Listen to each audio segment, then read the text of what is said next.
Hello class, welcome back बच्चों। लो प्यारे बच्चों, स्टार्ट करते हैं नया लेक्चर।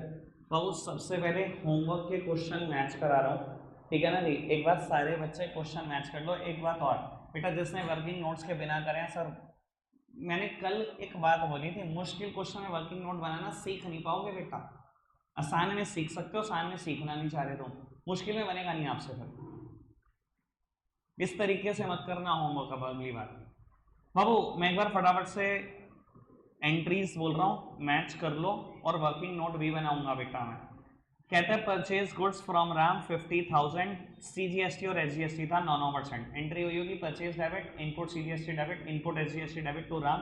परचेज के सामने 50,000, दोनों इनपुट्स के सामने 4500, राम के सामने 59,000। आगे बढ़ो, गुड्स रिटर्न टू राम 10,000। बाबू एंट्री हुई होगी Ram debit to purchase return account to input CGST to input SGST. समझदार हो तो हुआ क्या, इनपुट का रिवर्सल। भाई सरकार ने कहा ये गुड्स तो बेच ही नहीं रहा, ये तो तूने राम को वापस कर दिए, तो टैक्स तो मैंने तेरे को पूरा बेनिफिट दे दिया था, बेनिफिट भी रिवर्स कर। याद आ रही है बात। बाबू परचेज रिटर्न के सामने 10,000, दोनों इनपुट्स के सामने 900, राम के सामने 11,800। सर उसके बाद कहते हैं शाम को गुड्स बेचे 45,000। एंट्री क्या की होगी, शाम डेबिट 53,100 से to sales account 4500, to output CGST 4,050, to output SGST 4,050। ठीक है जी, एक मिनट के लिए मेरी तरफ देखना। सर वर्किंग नोट्स में एक हिस्सा आपको आउटपुट का दिखेगा। कुछ ऐसे वर्किंग नोट बनाए होंगे जिसने बनाए होंगे, एक हिस्सा आउटपुट का दिखेगा 4,050, 4,050 सरकार को टैक्स जमा कराना है। एक हिस्सा इनपुट्स का दिखेगा, इनपुट्स में गड़बड़ होने के चांसेस थोड़े ज्यादा हैं, इसलिए सामने देखना। सर इनपुट्स पहली एंट्री के हिसाब से मेरे पास थे तो 4500, पर दूसरी एंट्री के हिसाब से कुछ इनपुट्स का रिवर्सल भी हो गया था। इतना ही हुआ था ना रिवर्सल, यानी कि बेटा मेरे पास एक्चुअली में इनपुट्स बचे थे 3600। अब आप समझदार हो, एंट्री तो बनी जानी चाहिए। मेरे को तो बोर्ड पे देख के ही एंट्री बता दो। Output CGST debit to input CGST to input SGST to bank. 4,050, 4,050 output के सामने, इनपुट के सामने 3600, बैंक के सामने आया होगा 900। ठीक है जी। सर सेकंड क्वेश्चन मैच करो। Purchase goods from Ansh 1,00,000, IGST है 12%। एंट्री क्या होगी, purchase debit, input IGST debit to Ansh. Purchase के सामने 1,00,000, इनपुट आईजीएसटी के सामने 12,000, अंश के सामने 1,12,000। Good sold for cash 1,50,000, IGST 12%। Sir cash account debit to sales to output IGST account. बाबू सेल्स के सामने 1,50,000, 1,50,000 का 12% 18,000। बाबू आउटपुट के सामने 18,000 और आपके सामने कैश आया होगा 1,68,000, 1,68,000। सब सुन रहे हैं ना आराम से बात, काम की बात। Sales return out of above goods 30,000, ये बड़े काम की बात है। अगर नेक्स्ट इंट्रोड्यूस कर देना बस। आओ चलो बाबू, आपने सेल्स की एंट्री क्या की थी पहले ये समझो, इधर देखना। बाबू आपने सेल्स की एंट्री अभी की थी cash account debit, cash account debit to sales account to output IGST account. बाबू सेल कर रखी थी 1,50,000 की, 12% टैक्स था और कैश आया होगा आपके पास इतना। ठीक है जी, एंट्री कर रखी थी बेटा। अब इसके बाद एक एंट्री आती है कि out of the goods sale return amounted to rupees 30,000। शायद सेल रिटर्न थी 30,000 रुपए की इन गुड्स में से। मेरी तरफ देखना आराम से। तो रीडिंग इज इंपॉर्टेंट। अकाउंट्स में रट रहे हो तो देखो, परेशान आज नहीं होंगे, थोड़े दिन बाद होगे तो होगे। अगर आप रीड कर पा रहे हो, समझ पा रहे हो, तो आपसे बेटर कोई हो नहीं सकता अकाउंट्स में। सर इस एंट्री का मतलब सब समझते हैं। सामान बेचा था 1,50,000 रुपए का, सामने वाले से का टैक्स भी दे, पर जमा जो कि आपको कराने से सिरदर्दी आपने अपनी बनाई, उससे टैक्स भी ले लिया 18,000 रुपए का। यानी कि टोटल कैश कितना है आपके गले में, 1,68,000। 1,50,000 आपके हैं, सरकार के 18,000 रुपए जो आपको सरकार को टैक्स जमा कराना है। ठीक है जी, बात समझ में आती है। कहता है 30,000 रुपए के गुड्स रिटर्न हो गए। सर जो एंट्री सेल्स की है, सेल रिटर्न की एंट्री बिल्कुल अपोजिट कर दो, बिल्कुल अपोजिट। चाहे बात जनरल एंट्री में थी, चाहे बात ये जीएसटी में, बिल्कुल अपोजिट, मतलब बिल्कुल अपोजिट। सर सेल्स डेबिट नहीं होती, वर्ड आएगा cell return account debit. Output भी रिवर्सल कर दो। मैं लॉजिक दूंगा बेटा, रटना नहीं है। और बाबू जिसने गुड्स रिटर्न करे उसको पैसे वापस करो। 30,000 के गुड्स थे, 12% शायद टैक्स था, यानी कि उसको पैसे वापस कर रहे हैं 33,600। प्लीज सामने देखना और आराम से समझने की कोशिश करना। सर अब आप सरकार को पता है क्या कहोगे? देखो बड़ा सोचने और समझने की बात है। आपने लाइबिलिटी बना ली थी कि सरकार तुझे मैं 18,000 रुपए टैक्स दूंगा, मेरी सिरदर्दी है। आपने लाइबिलिटी बना ली थी, आपने बोल दिया था सरकार मेरी सिरदर्दी है, 18,000 रुपए मैं तुझे दूंगा, मैंने ले तो लिया किसी से पर मैं तुझे दूंगा, सिरदर्दी बना ली। अगले दिन वो आदमी उठकर आ गया, कहता लाओ आपने ना कुछ सामान जरा वापस भेज दिया, मेरा कैश वापस कर दो, खराब भेज दिया आपने, ये मेरा सामान है 30,000 रुपए का, वापस रखो। आपने बेटा सामान गिरा 30,000 रुपए का, सर वो इंसान 30,000 वापस नहीं लेके जाएगा। उसने कहा कल मैंने कुछ टैक्सेस भी दिए थे वो भी वापस करो। मांगेगा कि नहीं? मांगेगा कि नहीं? और मैं भी सरकार को कहूंगा सरकार आपको ये लगता है मेरी 1.5 लाख की सेल हुई, मैंने लाइबिलिटी भी बनाई, पर अगर आप 30,000 का सामान वापस जा रहा है तो मैं उस पर टैक्स थोड़ी दूंगा, मैं वो लाइबिलिटी अपनी भी तो रिवर्स करूंगा। ये काम करोगे, 1.5 लाख की सेल हुई, 1.5 लाख का टैक्स आपने बना लिया कि मेरे को सरकार को देना है, 30,000 का सामान वापस भी आ गया, फिर भी 1.5 लाख पे टैक्स दोगे? फिर तो एक काम करो, पूरे डेट का वापस दे दिया उसने सामान, अब भी टैक्स दोगे? सोचो थोड़ा सा। 1.5 लाख की सेल हुई, 1.5 लाख का टैक्स आपने बना दिया, लाइबिलिटी देनी है सरकार को, 1.5 का 1.5 सामान वापस लेके आ गया वो जी, मेरी दुकान पे नीचे लगा सामान पूरा वापस कर दिया, अब अभी लाइबिलिटी बनाए रखोगे कि सरकार तुझे 18,000 देने हैं, सामान तो बिका ही नहीं आपका। तो बाबू ऑन दैट लॉजिक अगर बेटा कोई सेल रिटर्न हुई है तो आप अपनी टैक्स लाइबिलिटी भी रिवर्स कर देना, आप नहीं दोगे ये। क्लियर है बात? अब इस क्वेश्चन में वर्किंग नोट्स कैसे बनने चाहिए थे वो समझो। सर आपने एक कॉलम बनाया होगा जहां आउटपुट्स दिख रहे होंगे, आउटपुट टैक्स नाम की लाइबिलिटी दिख रही होगी। ये देखो सरकार को कितना टैक्स देना है? 18,000, पर बाबू कुछ टैक्स रिवर्स भी हो गया है, यानी कि आपने टैक्स सरकार को देना है 14,400, और पहली एंट्री करी थी आपने, इनपुट आईजीएसटी कितना था आपके पास? 18,000, 12,000। बाबू इनपुट आईजीएसटी आपके पास था 12,000, आपको पता है टैक्स लायबिलिटी की पे करने की एंट्री क्या होती?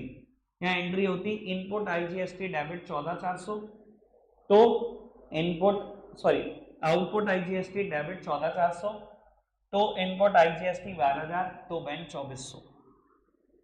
कोई दिक्कत कोई परेशानी तो नहीं? अब बाबू जिसने टैक्स लायबिलिटी की एंट्री नहीं करी, जिसने वर्किंग नोट्स नहीं बनाए, सर मैं सेटिस्फाई नहीं हूं आपके होमवर्क से, बिल्कुल भी नहीं। अगर आप ये नहीं कर रहे ना किसी भी क्वेश्चन में तो सीरियस दिक्कत होने वाली है आपको 2 दिन के बाद। कोई दिक्कत है इन क्वेश्चनों में? अनमोल भाई होमवर्क नहीं किया ना? ये बिल्कुल मैच कर गया ओ लोग के, ऐसा तेरा मैच करा आंसर? सात्विक का तो मैच करा, सबसे अच्छा करता है ये सात्विक होमवर्क। बस शुरू के 2 दिन जीएसटी में आया नहीं, तीसरे दिन होमवर्क पूरा हो गया इसका, ये बहुत अच्छा बच्चा है। चलो जी बाबू एक नई बात आप सीखेंगे आज, 2 नए कंसेप्ट की चर्चा करनी है, प्लीज आज डिले मत करना, 45 पे वाइंड अप भी करेंगे 2 कंसेप्ट सीख कर, ठीक है जी? मेरी तरफ देखना सब, कोई कुछ लिखेगा नहीं, सिर्फ सामने देखेंगे आप। गौरी बेटा आ जाओ सामने पढ़े। बाबू अभी तक की कहानी क्या है? अभी तक हमने कहानी पढ़ी है, हम गुड्स खरीदते हैं। सर जीएसटी की फुल फॉर्म क्या है?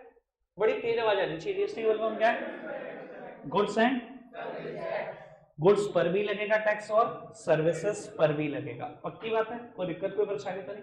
अभी तक की कहानी है, मैं गुड्स खरीदता हूँ, टैक्स दे के आता हूँ, सरकार कहती है बेनिफिट्स देंगे, जिसको मैं इनपुट्स बोलता हूँ, वो सीजीएसटी एसजीएसटी हो सकता है, वो आईजीएसटी हो सकता है, इनपुट्स बोलते हैं बस हम, ठीक है? गुड्स बेचता हूँ, सरकार कहती है तू टैक्स जमा कराएगा, ले ले चाहे सामने वाले से, हैंगरीज ले तो लेता है कस्टमर से पर जमा हैंगरीज ही करा कर। सर इन्हें हम बोलते हैं आउटपुट्स। अभी तक की कहानी है, पक्की बात? कोई दिक्कत कोई परेशानी तो नहीं? गुड्स खरीदे हैं, गुड्स बेचे हैं, टैक्सेस दे रहे हैं, टैक्सेस ले रहे हैं, यही कर रहे हैं, काम की बात। बाबू अब मैं ना एक एसेट्स खरीद कर आया, प्लीज अब बिल्कुल चुप रहिए, खतरनाक टॉपिक हो जाएगा बहुत, जीएसटी यहाँ से खतरनाक होना शुरू हो जाएगा, कोई बोलेगा नहीं। बाबू अब हम खरीद रहे हैं एक एसेट्स, ठीक है जी। बाबू समझना जरा मेरी बात को। बेटा मैंने एक दुकान पे गया कंप्यूटर्स खरीदने, ठीक है, मुझे कंप्यूटर खरीदना था, ठीक है जी। मैं कंप्यूटर खरीदने पहुंचा एक दुकान पर, मैंने कंप्यूटर बाय कर लिया 50,000, ठीक है जी। उसने मुझे बेटा बिल बनाकर दिया। जब बिल आया तो मेरे होश उड़ गए। बाबू बिल में लिखा हुआ था sale price of computer blah blah model number सब कुछ लिखा हुआ था, सारी specification 50,000 plus CGST and SGST 9% 18% उसने टैक्स जोड़ दिया। बिल आया 59,000 रुपये, 59,000। मैंने कहा क्या बात कर रहे हो सर, GST तो आप लगा ही नहीं सकते। कह रहा क्यों क्यों नहीं लगा सकते। मैंने कहा मेरी एसेट है, मैं गुड्स थोड़ी खरीद रहा हूँ, मैं तो एसेट खरीद रहा हूँ, गुड्स पे लगना चाहिए टैक्स। सर सुन रहे हैं ना सारे बात आराम से, प्रॉब्लम समझ में आ रही है, प्रॉब्लम समझ में आएगी तो सोल्यूशन भी निकल जाएगा। मैंने कहा टैक्स नहीं लगा सकते आप। कह रहा बिल्कुल लगा सकते हो। मैंने कहा कैसे। कहता है आपके लिए एसेट है, मेरे लिए तो गुड्स है। कहता है मेरे बिजनेस का नाम है ONS computer, Kot road Saharanpur. मैं सुबह से लेकर रात तक कंप्यूटर्स ही बेचता हूं। आपके लिए क्या है, मेरा मुद्दा नहीं है। फिलहाल मैं गुड्स बेच रहा हूं, मैं टैक्सेस लूंगा। क्या वो सही बोल रहा है बात? फटाफट बोलो यार, इतनी तो देखो समझ दी हुई है आपको। एक आदमी सुबह से लेकर रात तक कंप्यूटर बेचता है, उसके लिए कंप्यूटर क्या हुए, गुड्स हुए। और टैक्स का नाम है गुड्स एंड सर्विसेज टैक्स। क्या वो टैक्स मांग सकता है? बिल्कुल उसका अधिकार है। मैंने टैक्सेस पे कर दिए। मैंने सरकार को पूछा सरकार मैं क्या करूंगा इसका, ये तो मेरी एसेट्स है, मैं तो बेचूंगा भी नहीं इसको, और मेरे से 9,000 रुपए का टैक्स जा रहा है। सरकार ने कहा कोई दिक्कत नहीं, चाहे तू इसको नहीं भी बेची हो, जो तो टैक्स देकर आया है हम तुझे उसका भी बेनिफिट दे देंगे, इनपुट्स दे देंगे। मैंने कहा ये बात बिल्कुल ओके, आप बेनिफिट दे दोगे, बहुत ओके। सर यानी कि ध्यान रखना, जब तक मैं कुछ और ना बता दूं तब तक जितनी एसेट्स खरीद कर आओगे सब पर GST देकर आओगे। और GST देकर आया हूं, अगर मैं जैसे गुड्स में GST देकर आता था तो बेनिफिट लेता था, यहां पर भी GST देकर आऊंगा एसेट्स खरीदते टाइम तो बेनिफिट लूंगा। बात समझ में आ रही है कि नहीं? पक्का से। बाबू एसेट्स की बात हो गई, गुड्स की पहले हो चुकी है। बेटा मैंने अब कोई खर्चा कर दिया, कोई एक्सपेंस, कहानी सुनना, कहानी में बड़ा ट्विस्ट है। सर कंपनीज हैं, कंपनीज के ऊपर ना मुकदमे चलते रहते हैं, कोई मुकदमा कोई 200-200 मुकदमे चल रहे होते हैं, ठीक है जी। कंपनियां घबराती भी नहीं चीज़ों से, ये आम आदमी को डर लगता है जी मेरी इज्जत और ये वो, कुछ नहीं, कंपनियां नहीं बिल्कुल घबराती, करते रहो जिसने करने मुकदमे। बाबू उन्होंने एक लॉयर अपॉइंट किया, लॉयर ने बेटा एक केस उनको क्लियर करा कर दिया, और बाबू लॉयर ने पहले ही क्लियर किया हुआ था जब भी ये केस क्लियर होगा मेरी फीस है 1,00,000 रुपए। आज आप लॉयर के ऑफिस में गए, उसने बिल बना कर दिया, आप फिर हक्के बक्के रह गए बिल देखकर। बाबू बिल था लीगल फी या consultancy charges 1 lakh plus GST at the rate 18%, 1,18,000 रुपए का बिल। आपने बोला क्या बात कर रहे हो लॉयर साहब, 1 लाख तो हैं, 18,000 किस बात के, मेरा तो खर्चा है। उसका जवाब क्या आया होगा आप समझदार हो, आपका खर्चा है, मेरी तो सर्विस है, मैंने तो सर्विस ही दी है, लॉयर हूं, लीगल सर्विसेज देना, कंसल्टेंसी देना, यही तो मेरी सर्विसेज है। और टैक्स का नाम है goods and service tax, service पे भी यही टैक्स लगेगा, मैं तो चार्ज करूंगा। सर करेगा कि नहीं, अब आप समझदार हो, करेगा 100% करेगा वो टैक्स चार्ज। बाबू उसने टैक्स चार्ज किया 1,18,000। मैंने सरकार को बोला, मैंने कहा सरकार ये क्या है, मैंने एक खर्चा करा उसमें भी टैक्स।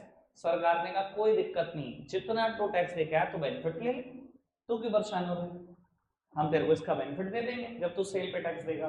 मैंने कहा ये मैं सर्विस नहीं बेचता, मैं कोई लॉयर नहीं हूँ, सरकार ने कुछ नहीं होता, तू अपने गुड्स बेच जो तू बेच रहा है, तब भी मैं तेरे को इसका बेनिफिट दूंगा।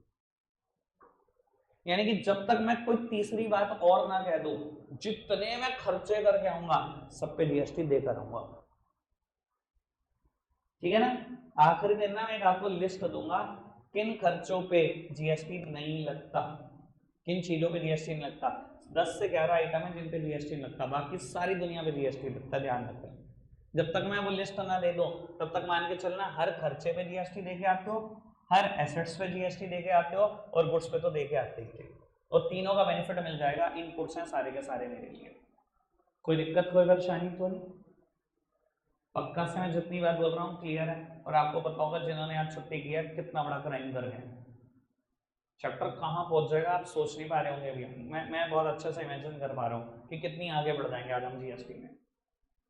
बाबू अब खाली गुड्स जब बेचते थे आप तो आउटपुट्स देते थे, लाइब्रेरी बुक करते थे। बेटा खाली गुड्स बेचने पर अगर कभी कोई सर्विस भी बेच दो तो बेटा उस पर भी जीएसटी है, उस पर भी जीएसटी है। सामने देखना प्यारे बच्चों, एक तरफ मैं एक सर्विस का नाम बोलूंगा, हो सकता है थोड़ा टेक्निकल हो, आपका लेवल अभी छोटा हो, पर मैं पूरी कोशिश करूंगा आपको समझा पाऊँ। उसके बाद एक हल्का एग्जाम्पल भी देता हूँ, ठीक है सर? बड़ा मुश्किल एग्जाम्पल नहीं दूंगा। बेटा एक सर्विस बोली जाती है जीएसटी लॉ में renting of immovable property. Please सामने देखते रहना बेटा, मैं क्लियर करूंगा बात को।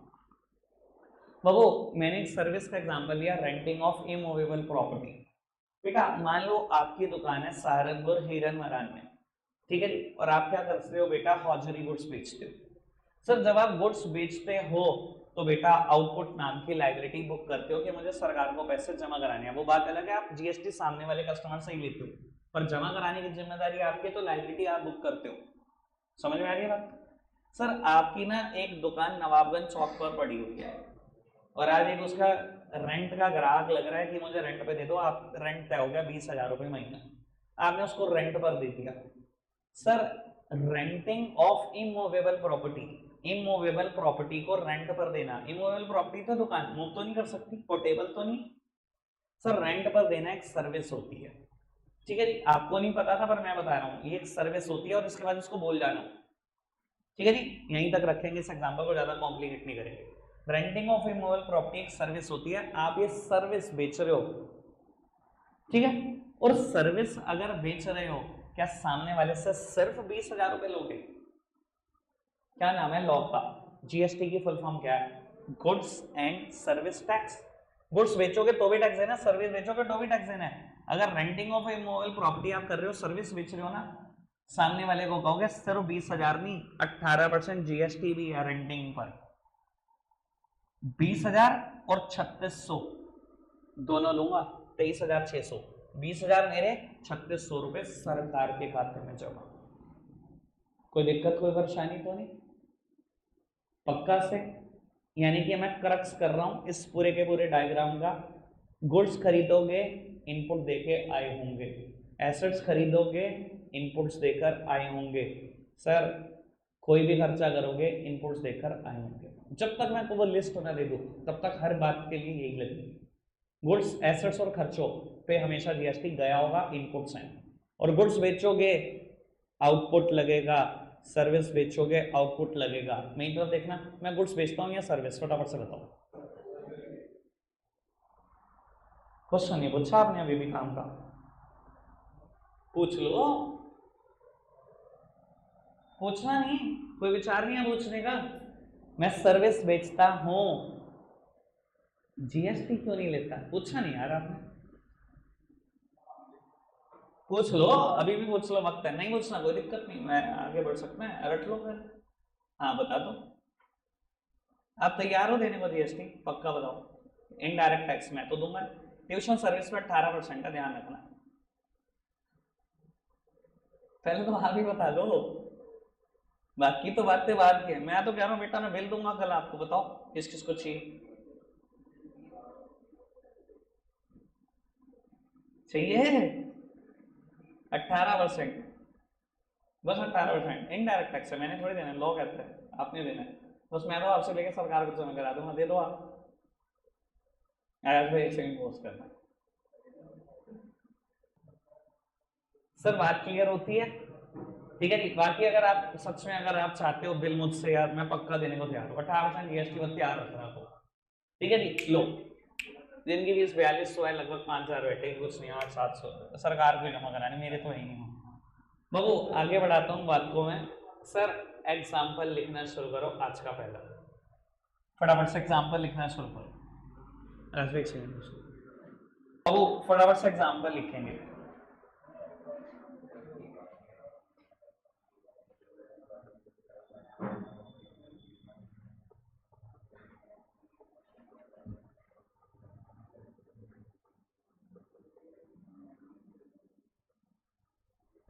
यार मान जाओ यार, देखो समय नहीं होता, 8:45 तक वाइंड अप करेंगे।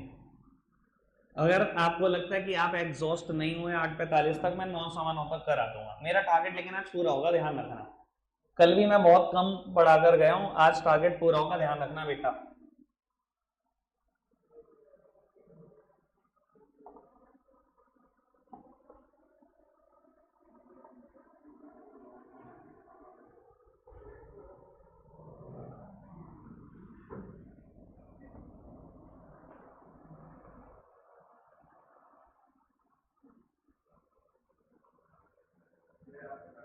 आ रहा बेटे, मैं आ रहा, तुम नहीं सुधर रहे।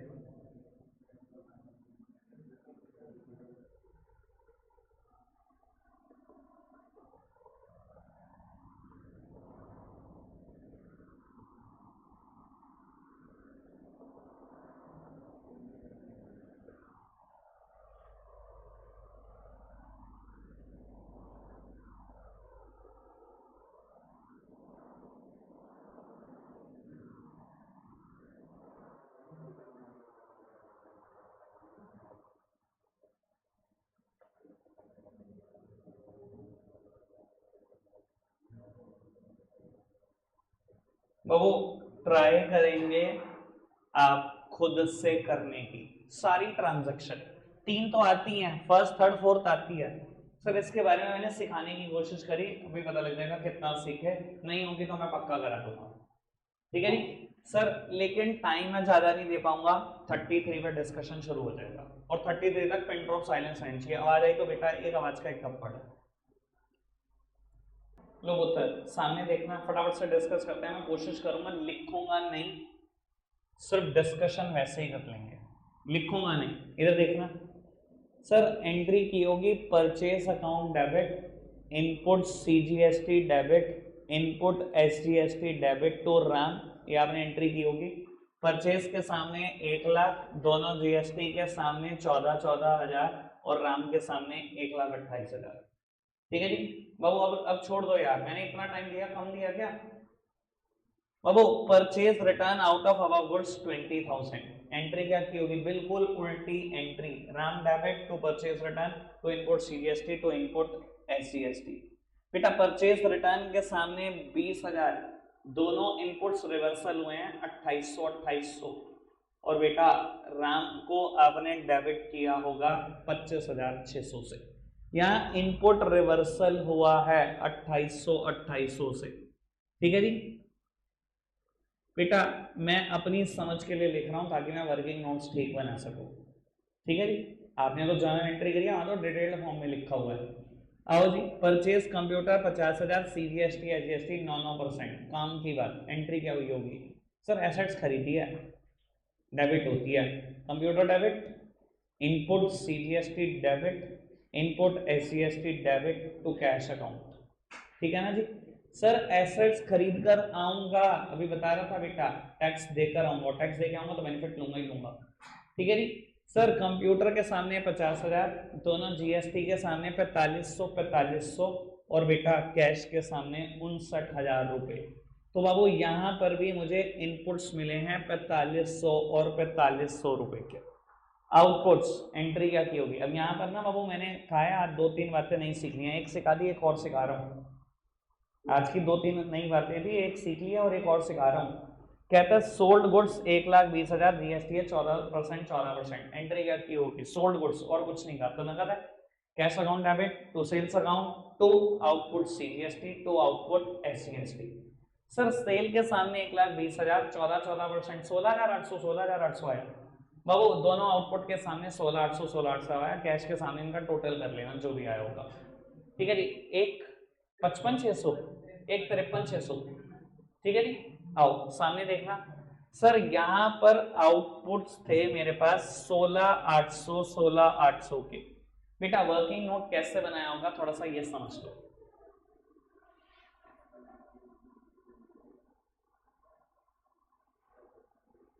सर काम की बात है गड़बड़ ना हो जाए, इधर देखना, काम की बात है गड़बड़ नहीं करनी, सब सामने देखो, वर्किंग नोट्स बिल्कुल सामने, फिर बाद में मैच कर लेना आपने ठीक किया कि नहीं। एक तरफ दिखाई दे रहे होंगे बेटा आउटपुट्स, जहां आपने अपनी टैक्स की लायबिलिटी बनाई, कितनी बनाई बेटा 16,800 और 16,800।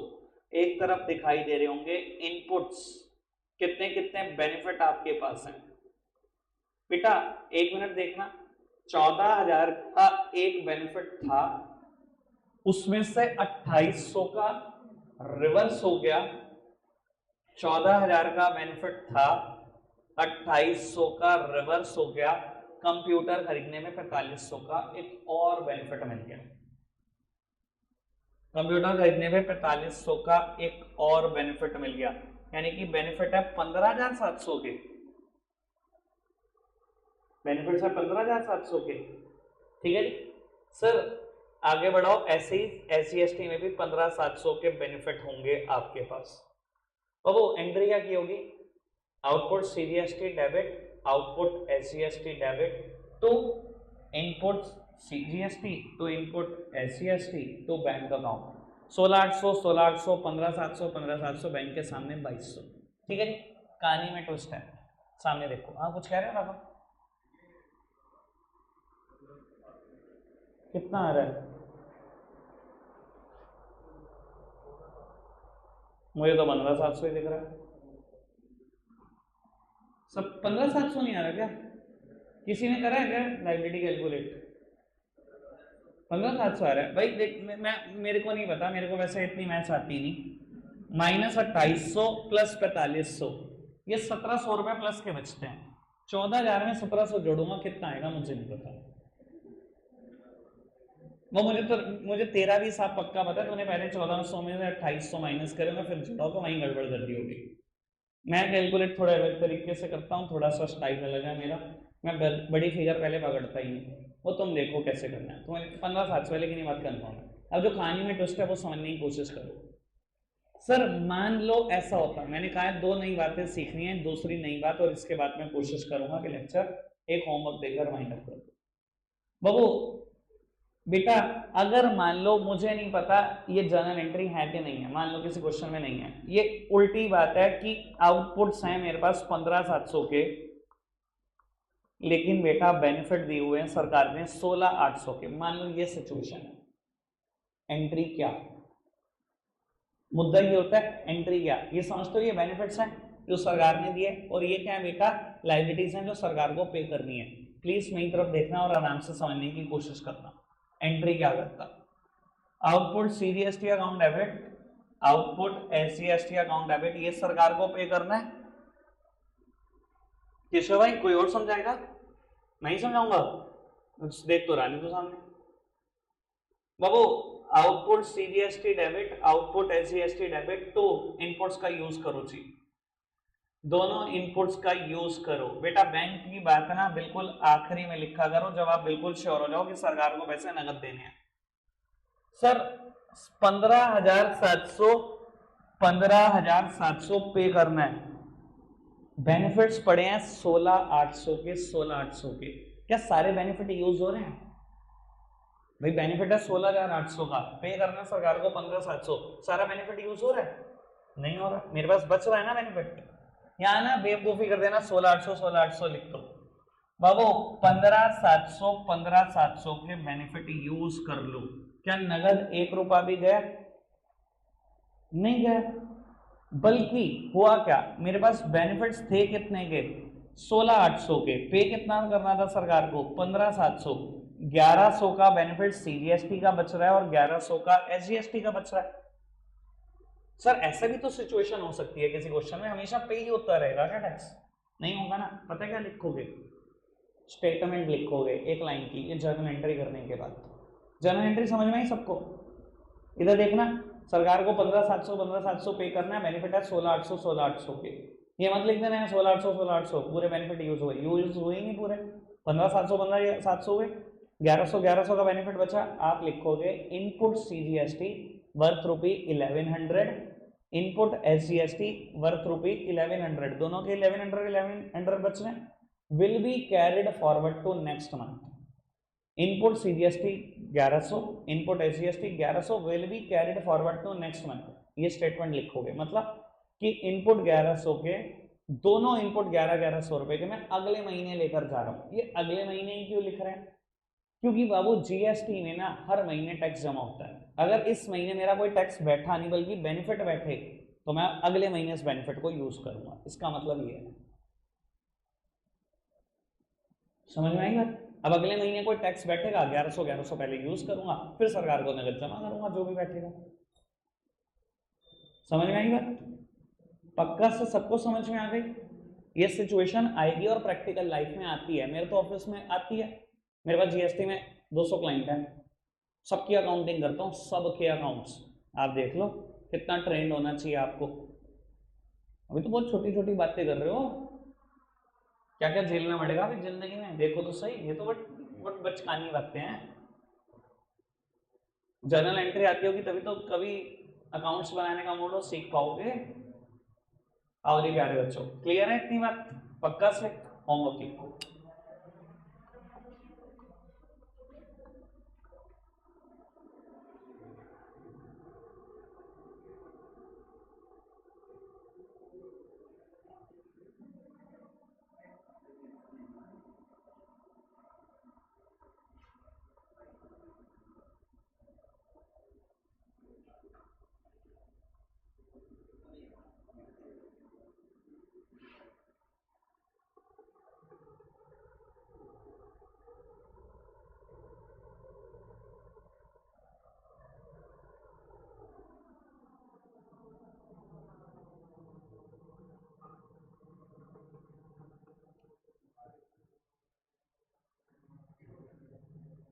सच्ची में क्या?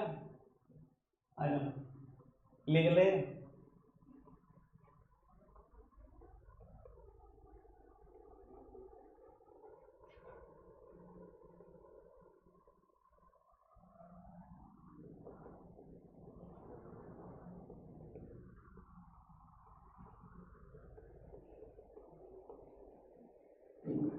बाबू 1 मिनट में एक तरफ देखना, बस अब 1 मिनट रुक जाओ। लिख रहे हो बहुत अच्छी बात है, 1 मिनट रुक जाओ। गुड्स खरीदा GST देकर आऊंगा, इनपुट क्लेम करना। कंप्यूटर खरीदा GST देकर आऊंगा, इनपुट क्लेम करना। रेंट पे करके आया हूँ, एक्सपेंस है, एक्सपेंस में भी GST देकर आऊंगा, इनपुट क्लेम करना। और गुड्स बेचे, आउटपुट लायबिलिटी बना लेना। इस क्वेश्चन में पक्का ऐसा होगा, इनपुट ज्यादा होंगे आउटपुट कम होंगे। वर्किंग नोट बनाना, वहां से पता लगेगा। बाबू फिर टैक्स पे करने की लायबिलिटी करना है। इधर देखो, मान लो फिर वही बात, मान लो आउटपुट है 5,000 और इनपुट आए 8,000, क्या करोगे? Output IGST debit to input IGST 5,000 और 5,000, चाहे मेरे पास बेनिफिट 8,000 के भी यूज तो 5,000 हुए। क्या लिखोगे? Input IGST worth rupee 3,000 will be carried forward to next month. समझ में आई स्टेटमेंट सारी? चारों जर्नल एंट्री ठीक चाहिए, वर्किंग नोट चाहिए, वर्किंग नोट के बाद 5वीं एंट्री चाहिए टैक्स पे करने की, और उसके बाद लिखी हुई एक स्टेटमेंट चाहिए। कल कुछ भी मिसिंग हुआ, वर्किंग नोट, टैक्स पे करने की और बात और एक लाइन जो मैंने बोली, कल पिटाई खाओगे। ठीक है जी? हाँ कल छुट्टी, कल का मतलब होता है next working day. Sir Monday आओगे, शाम का टाइम है, ठीक है जी? अरे मैं नहीं डिस्कशन कर सकता सर इस चीज पे, रखते आज के लिए इतना ही है, बाय बाय।